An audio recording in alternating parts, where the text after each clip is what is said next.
No tervist, kuidas läheb? Täna räägin sinuga sellisest teosest nagu Last of Us. Eesti keeles võiks see siis olla umbes nagu Viimsed meist. Tegemist on videomänguga.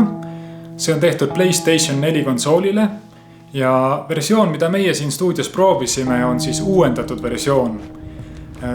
Mõned graafilised asjad on täiendatud, detail on tehtud paremaks, mäng on tehtud paremini jooksvaks üldiselt. Ja see on siis PlayStation 4-le mõeldud videomäng, kuigi algne Last of Us oli PlayStation 3-le. Viimsed meist on osutunud väga edukaks mänguks. Mängijad kiidavad seda, videomängu foorumitus kirjutatakse sellest head, videomängu kriitikud kiidavad mängu taevani. Ma läksin selle mängu peale üsna kõrgete ootustega, me kõik arvasime, et siit tuleb midagi eriti vägevat. Ja selliste ootustega sisse minnes on päris raske latti ületada. Kui sa üldse ei tea, mis sorti mäng on Viimsed meist, siis tutvustan sulle lühidalt, et tegemist on zombimänguga. Kõikjal on zombid ja tuleb lihtsalt ellu jääda maailmas, mis on zombide poolt üle võetud. Nüüd, kui see kõlab väga klišeena ja ära leierdatud mängutüübina, siis see on tõsi. Tõepoolest, kui Viimsed meist välja tuli, siis oli see žanr juba väga üleküllastunud ja millegi originaalsega välja tulla keeruline. Ometi Viimsed meist sai sellega hakkama.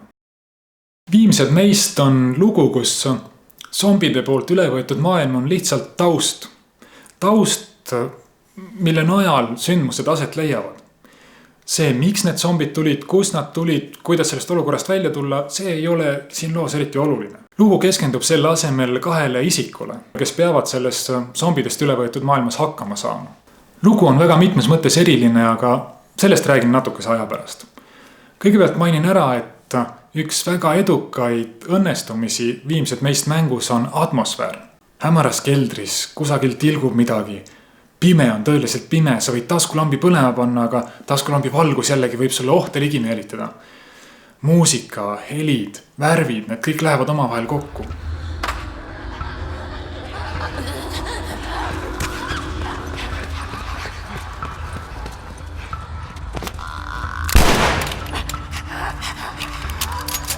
Teinekord oled sa väljas, päevavalges, ronid kusagile maja katusele ja sinu ees avaneb imeline vaade.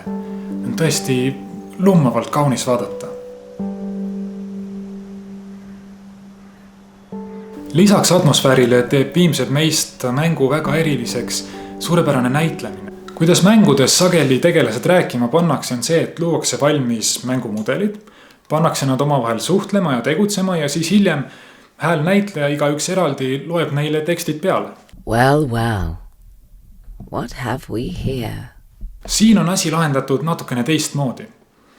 Näitlejad, kui nad teksti sisse loevad, siis nad päriselt näitlevadki seda. Neil tekib omavahel selline mäng ja kogu see asi väljendub selles, et on tõesti tunda, nagu need oleksid päris tegelased, kes päriselt omavahel suhtlevad.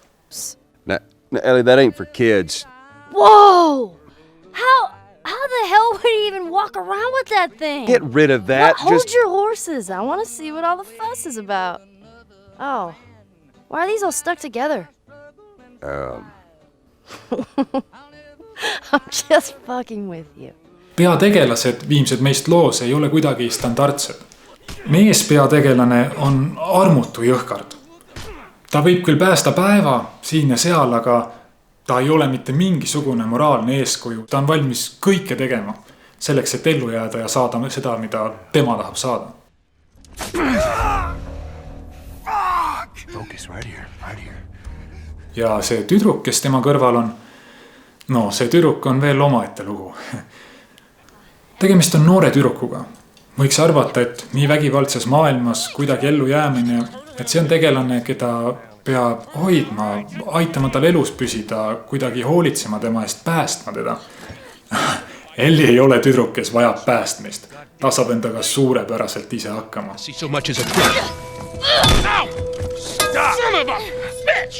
Ellie on väga tugev tegelaskuju. Ta ei vasta mitte mingisugusele seksistlikule naise stereotüübile. Kui probleem on ees, ta lihtsalt lendab sellele peale ja lahendab kõik asjad ära nii, nagu ta võimeline on. Alati ta ei saa sellega hakkama, lõppkokkuvõttes on tegemist ikkagi füüsiliselt nõrga tüdrukuga, aga oma vaimus ta ei anna mitte millegi ees alla, ta lihtsalt teeb, mis on vaja ära teha. Oh.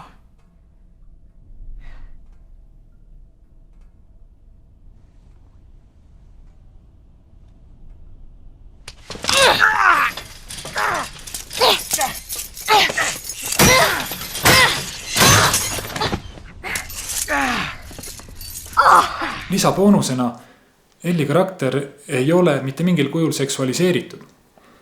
Kuigi see oleks nagunii kohatu, arvestades tema vanust, siis võttes arvesse videomänge üldiselt on see väga haruldane, et leiame naistegelase, kes on peaosas ja kes on ühtlasi tugev, aga kelle puhul ei saa juttu olla mitte mingisugusest füüsilisest atraktiivsusest. Viimsed meist on zombimäng, aga zombid ei ole siin põhilised, zombid on taust. Põhilised on ikkagi meie 2 peategelaskuju. See, mida nad peavad tegema, et seda sorti maailmas ellu jääda ja kuidas see, mida nad ellujäämiseks tegema peavad, neid ennast mõjutab ja kuidas nende omavaheline suhe areneb. See on see, mis on siin mängus peamine. Juba mängu esimese pooltunni jooksul me kohtame ilmselt kõige emotsionaalsemat tegelastseeni, mis üldse videomängudes siiani tehtud on. Isegi mitmendat korda vaadates see mõjub mulle alati. See teeb kuidagi seest õõnsaks ja tõepoolest kannab minuni natukene seda tunnet, mida võiks tunda nii kujuteldamatus olukorras päriselt viibides. Ja siis lisandub sellele muusikataust. Kogu seda mängu läbiv meisterlikul tasemel tehtud ühtaegu minimalistlik ja teisalt samal ajal nii mõjuv muusikaline taust, mis annab suurepäraselt edasi kas siis parasjagu kurba emotsiooni, pinevust või lihtsalt süngust või võimendab kauneid vaateid. Viimsed meist ei paku mängijale loo osas olulisi valikuvõimalusi. How is it that you're never scared? Who says that I'm not? What are you scared of? Let's see. Scorpions are pretty creepy. Being by myself. See on nagu puudus, eks ole. I'm scared of ending up alone. Miks ei peaks videomäng pakkuma valikuvõimalusi, see on üks asju, mis teeb videomängu kui platvormi lugude jutustamiseks just nimelt eriliseks ja väärtuslikumaks kui näiteks filmi või raamatu. Aga samas selle konkreetse loo puhul, ja ma ei oleks arvanud, et ma seda kunagi ütlen, mul on päriselt hea meel, et neid valikuid ei pakuta. Nimelt on asi selles, et mängu käigus me õpime neid 2 tegelaskuju tundma. Me näeme, kuidas nad reageerivad ühele või teisele olukorrale. Mis on see, mille põhjal nad otsuseid langetavad, mis on neile tähtsam ja mis on neile vähem tähtis. Just see, et me neid niiviisi tundma õpime, on selle mängu võlusid. Kui me saaksime ise neid otsuseid tegelaste eest langetada, siis ei oleks lihtsalt võimalik sellist valemit rakendada. Nii et kokkuvõttes, jah, siin ei ole valikuvõimalusi ja jumal tänatud, et neid valikuvõimalusi ei ole. Mis puutub mängu lõpplahendusse, siis ma muidugi ei räägi seda ette, aga vihje on lihtsalt nii palju, et see ei ole imal ameerikalik õnnelik lõpp, vaid midagi natuke keerulisemat. Mängu kohta on kindlasti tegemist hea looga. Aga kui see võtta mängust välja ja panna näiteks filmi või raamatusse, siis ta oleks ikkagi ilmselt vaadatav ja okei, aga mitte nii suurepärane, nagu ta siin mängu kontekstis on. Lihtsalt selles loos on mõned loogikavead, mõned kohad, kus tegelased käituvad põhjendamatult ja kuna mäng ise on nii hea, siis see natukene varjab selle ära, aga kui kogu asi olekski ainult see lugu, näiteks ühes kohas on meile suurem vend hoolitseb väiksema venna eest, aga jätab ta näiteks ööseks ohtlikus kohas magama teise tuppa, niiviisi, et uks on vahelt kinni, ilma et nad isegi teaksid, mis seal kõrvaltoas aset leiab. Samamoodi, mis naispeategelase Elliga juhtub, seal on lihtne koht, kus tegelikult saaks palju adekvaatsemalt lahendada selle sama olukorra, kui lihtsalt temalt otse küsida. Paljud konfliktid jääksid olemata. Kui nüüd lugu kõrvale jätta ja rääkida sellest mängust mängu mõttes, siis üks asi, mis meile stuudios väga meeldis, on see, kuidas siin on detailidega tõeliselt vaeva nähtud. Mäng reageerib erinevalt väikestele asjadele, nagu see, kas sa jooksid parasjagu näiteks varju puurida taha või hoopis auto taha. Samuti varustuse vahetamine on tehtud hoolikamalt kui mängudes tavaks. Sageli näiteks, kui vahetada üks püstol teise vastu, siis lihtsalt imekombel nagu võluväel vahetub kabuuris olev püstol. Siin tegelane päriselt võtab seljakoti seljast, võtab kabuuris oleva püstoli, paneb selle seljakotti, võtab seljakotist teise püstoli, paneb selle endale kabuuri ja tõmbab siis seljakoti selga tagasi ja nüüd sa saad alles oma uut püstolit kasutada. Muidugi ajapikku hakkas see suurepärane detailsus natukene mõranema. Ja pean ütlema, et olin päris pettunud, kui ma nägin esimest korda, kuidas tegelane võtab oma põleva Molotovi kokteili ja surab selle lihtsalt seljakotti, kui ta relva vahetab. Aga kokkuvõttes on siin ikkagi nende pisikeste asjadega väga palju ja väga erinevates kohtades vaeva nähtud ja kõik see väike nipet-näpet kokkuvõttes tõstab mängu terve pügala võrra kõrgemale tasemele. Mängisime Viimsed meist mängu stuudios kohe algusest peale ilma teisi variante katsetamatagi kõige raskema raskustaseme peal, milleks oli siis Grounded. See oli paras väljakutse ja mäng ei läinud sugugi kiirelt. Lisaks sellele me alguses ei kasutanud üldse sihikut ja kuigi me sihiku lõpuks panime peale, siis igasugused lisavõimalused, mis mängus on, nagu näiteks see, et näidatakse peategelase või vastase elusid konkreetselt kusagil riba peal või et üldse sul on ekraani peal mingisugused näitajad või et sa saad näiteks jääda kuulmisrežiimi, kus sul on võimalik läbi seinte natukene vastaseid näha. Me kõik saime alles pärast teada, et selline asi üldse võimalik on põhimõtteliselt, kui me olime mängu läbi teinud. Sellepärast, et selle raskusrastme peal neid asju lihtsalt ei eksisteeri. Mängud peaksid olema rasked. Tänapäeval tehakse väga lebosid mänge, mida lihtsalt mängida niiviisi, et nõjatud kusagile lõdvalt enda diivani peale ja klõpsid natukene pulti või klavatuuri ja siis vaatad, kuidas mäng läbi saab. Mängu läbi tegemine peaks esitama väljakutse mängijale.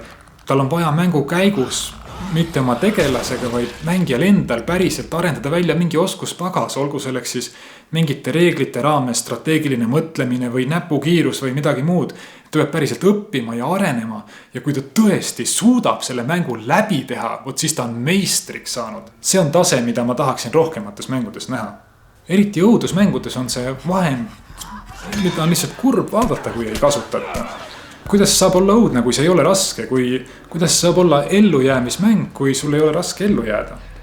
See, kui sul on päriselt väga kerge saada mängus surma, see, kui ellujäämine on päriselt väljakutse, mille nimel tuleb pingutada ja mis sul arvatavasti ei õnnestu, siis muutub asi pingeliseks. Kui sul on suvalt võimalik igal pool salvestada, sul on varustust ja jõudu, millega vastasest jagu saada alati, siis kuidas see saab õudne olla? Aga kui sinu viimane salvestuspunkt oli 1,5 tundi tagasi ja sa hiilid kusagil ja sa lähed ruumi, sa ei tea, mis seal ruumi sees on, siis sa tead, et kui sa praegu piisavalt ettevaatlikult ei käitu, kui midagi nüüd päriselt peaks juhtuma, 1,5 tundi läinud, kui sa surma saad, alusta otsast peale. See tekitab päriselt ärevuse, sa ei taha surma saada, sa mõtled mitu korda läbi, mida sa järgmiseks teed ja sa oled nii palju rohkem selles mängus sees. Muidugi peab olema tõesti hea mäng, et viitsiks seda niiviisi üha otsast peale proovida, aga Viimsed meist on nii hea mäng. Ma olin mõnesti kohas selles mängus kinni mitte 1 või 2 õhtut, vaid nädalaid. Lihtsalt õhtul, kui muud asjad on tehtud, võtad pulli kätte, proovid, ei saa, suurem. Did you see where it came from? Somewhere down the street. All right now, y'all stay here. No. Before you start, I need you guys to keep him busy. I'm gonna go around and see if I can't get the angle on him. Okay. Hey, be careful.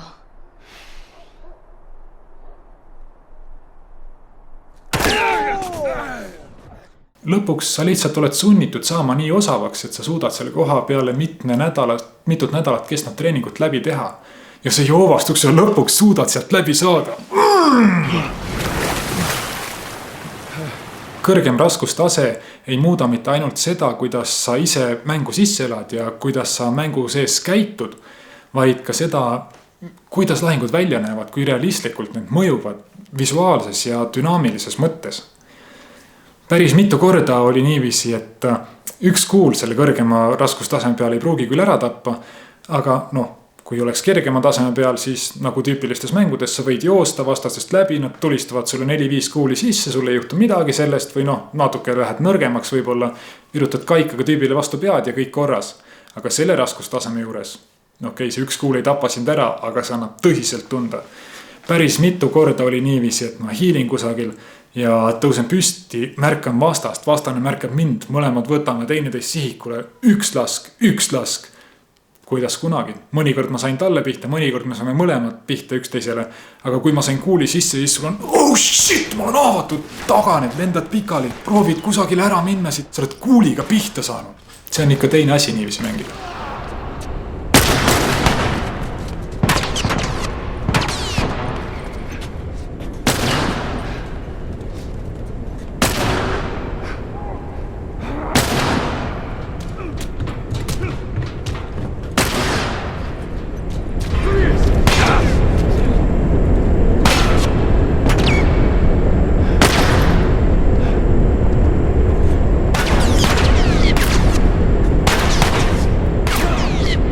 Viimsed meist ei ole tehisintellekti mõttes, see kuidas vastased käituvad lahingus, kui kavalad nad on kindlasti mingi tipptase, aga ei ole ka kehv.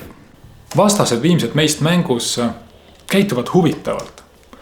Zombidel ja sõduritel ja rüüstajatel on igal ühel oma käitumismustrid, oma taktikaline võimekus.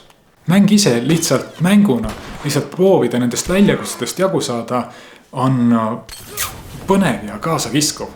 Taktikaliselt see paneb sind mõtlema, kuidas ma saaksin lahendada nüüd seda olukorda. Sa proovid mingisugust varianti, see ei õnnestu, sa pead proovima midagi muud.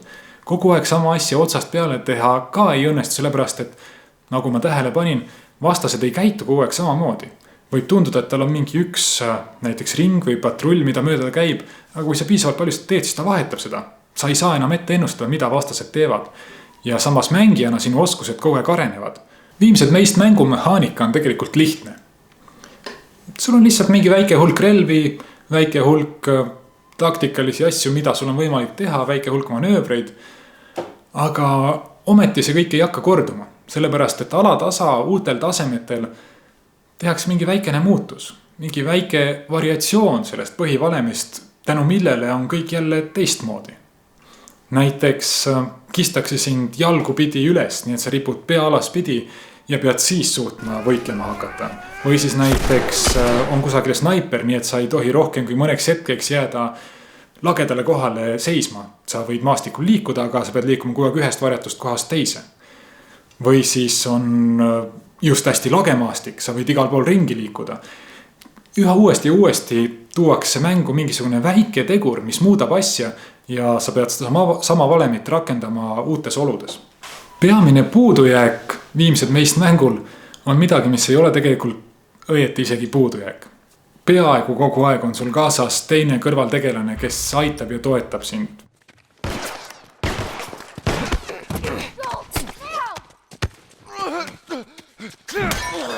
Nii kahju, et ei saa võtta teine mängija teist pulti ja seda kõrvaltegelast üle võtta. Mõnedele ei meeldi mängud, kus kohas ekraan tehakse pooleks ja peab nagu sama konsooli peal mängima mitmekesi ühte mängu, aga meie Pariis stuudios armastame neid südamest. Lihtsalt see, kui mängida üksinda või isegi mitmekesi läbi võrgu, see siin.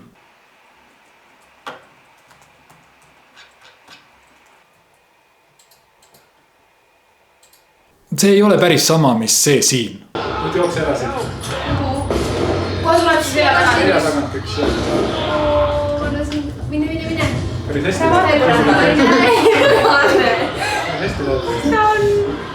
Loopõhistes mängudes ei ole mõnikord põhimõtteliselt võimalik teha mitmikmängu mitme puldiga, sellepärast, et võtame näiteks Mass Effecti või Dragon Age'i, kus on vaja valikuid langetada. Kui mitmekesi mängida, siis kes neid valikuid teeb? Kas üks mängija kuni teine pealt vaatab või kuidas see nagu käima peaks?